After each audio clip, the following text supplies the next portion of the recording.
Hello everyone and welcome to Deep Blue Sea, the podcast. I am Jay Cluett. And I am Mark Hoffmeyer. And joining us this week for a special bonus episode, we have someone who has seen something, the stuff of legend, something that Mark and I have never seen. We dream of seeing this. Precious few people have seen it. We're talking today about the original ending of Deep Blue Sea, the original cut. It was shown once. One time in the history of mankind this was shown, and we've managed to track down someone who was there on that hallowed day to witness this glory. So joining us today is Fred Topple. Fred, welcome. Hi. Hi. So imagine Jay and I as two people, like it's raining outside, and you're in, a nice restaurant, comfy, eating, enjoying yourselves, and we're just staring inside with the rain pouring on us. That's the way we feel of not seeing this mythic ending. And also, Fred, I've been reading about Deep Blue Sea for a really long time with my data articles and all that, and your name is synonymous online, like on Wikipedia, different articles and interviewing Rennie. Your name is right there when it comes to this original cut that they put out. So we're really happy to have you here. Well, thank you for having me. I'm sure I'm the only person in that audience who, within the next year, began a career in entertainment journalism and is still one 21 years later and has had the chance to interview Rennie Harlin over a decade after Deep Blue Sea about it all.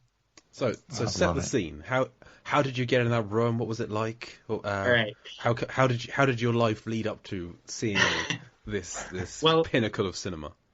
Sure. In 1999, I had just moved to LA, and one of the things that they do frequently here in LA is if you go to any movie at an AMC or other chain, there will be people standing outside the movie theater when you leave offering you free tickets to an upcoming movie.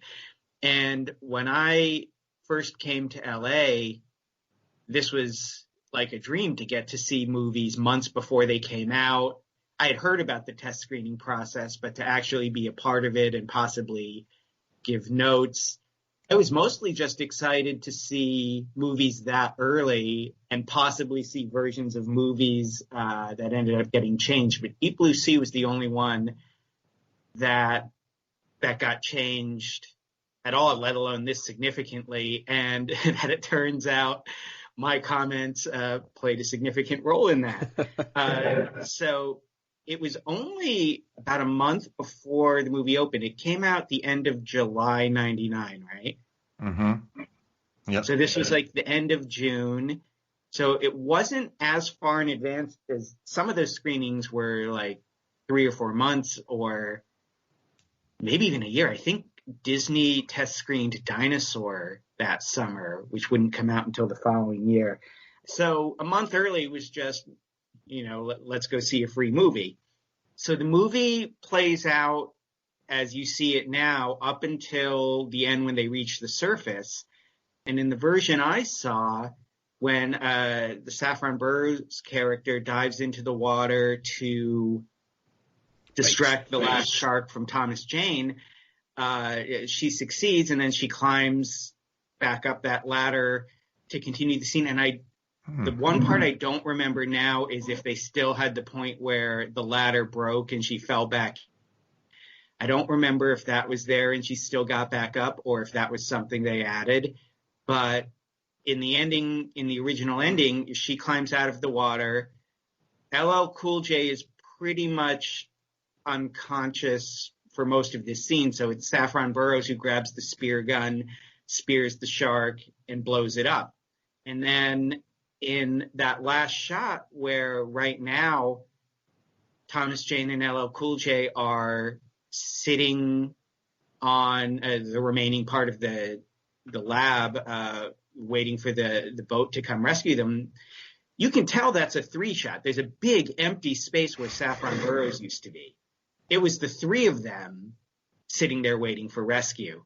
And wow. I'm trying to remember the exact order of events, but when she escaped, my friends and I, and we may have led this revolt in the audience, but we weren't alone, were screaming, "No! How could the mad scientist still escape and save the day?" That just seemed so wrong. And so I think we gave the movie pretty poor test scores because it was rather unsatisfying. And then I didn't even know that the ending had been changed until, I guess, a few weeks into the film's release. Somebody who was at the screening with me told me, hey, remember when we saw Deep Blue Sea and we were all mad that the scientist escapes at the end and never has to pay for her creation? Yeah, I remember that. I wasn't still thinking about the movie back then. He said, well, they changed the ending. Someone he knew had seen it and says, she gets eaten.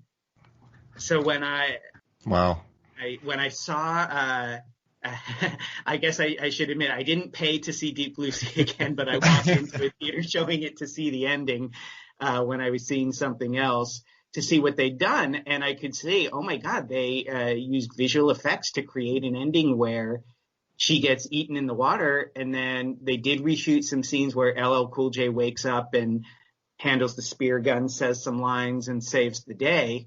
And then she's erased from the last shots of the movie. So it was kind of amazing that they did listen to the audience feedback and the note cards, and within the space of a month changed the ending, and it made the movie better. Wow. There's some stock or like press photos of Thomas Jane and Saffron Burrows kissing. Was that in the cut you saw, or was that not in it?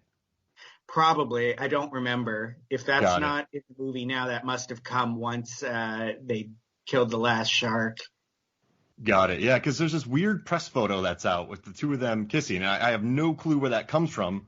And on the commentary, Harlin said that there was like a 5-minute scene where they were talking about how to blow the shark up and then just lost all of it. So I guess they just cut that down for time. Oh yeah, when they have the title drop sequence of this is what the sharks want, the Deep Blue Sea, that whole conversation between them. Yeah, that was supposed to be a lot longer.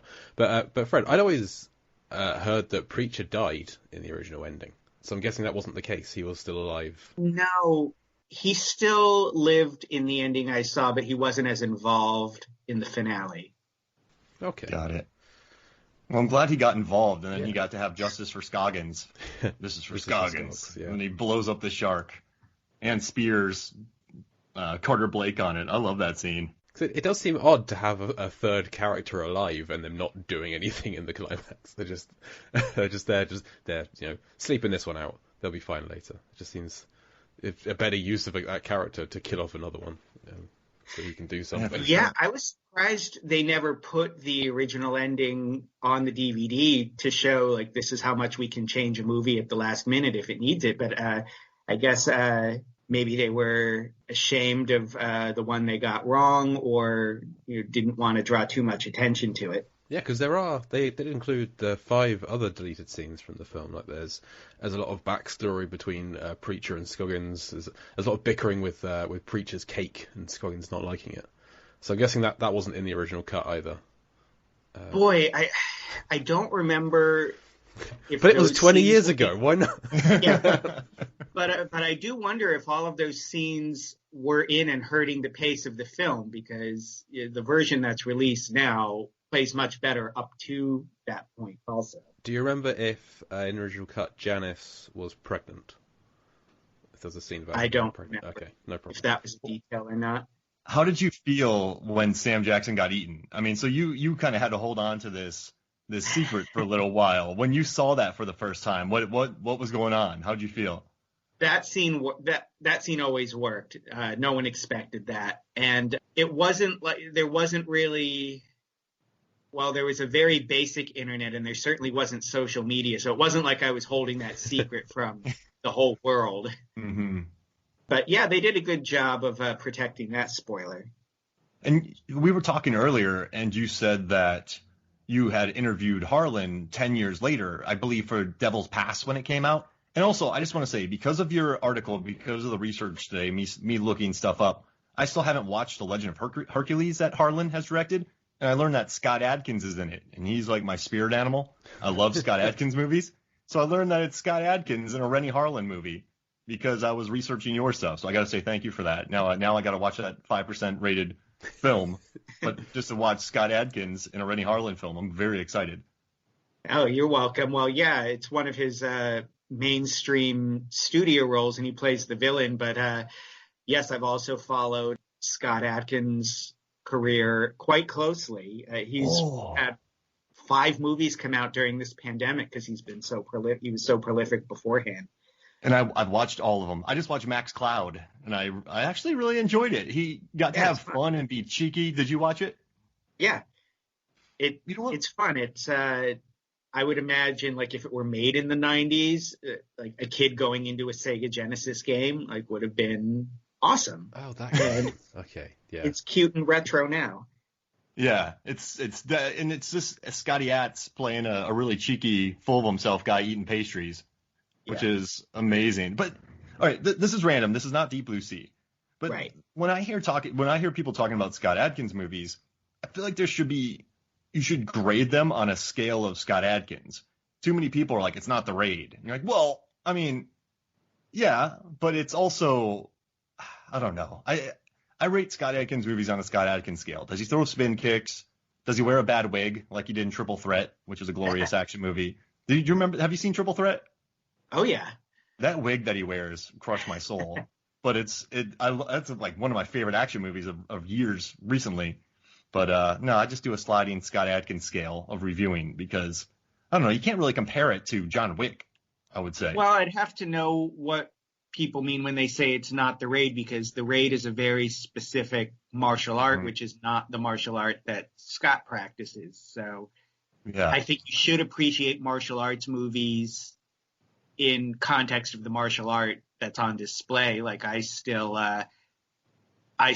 enjoy the classic Steven Seagal movies, even though in real life he's a monster, but his character was always admirable, even if he never measured up to that. And those are Aikido movies. Do they display Aikido very well?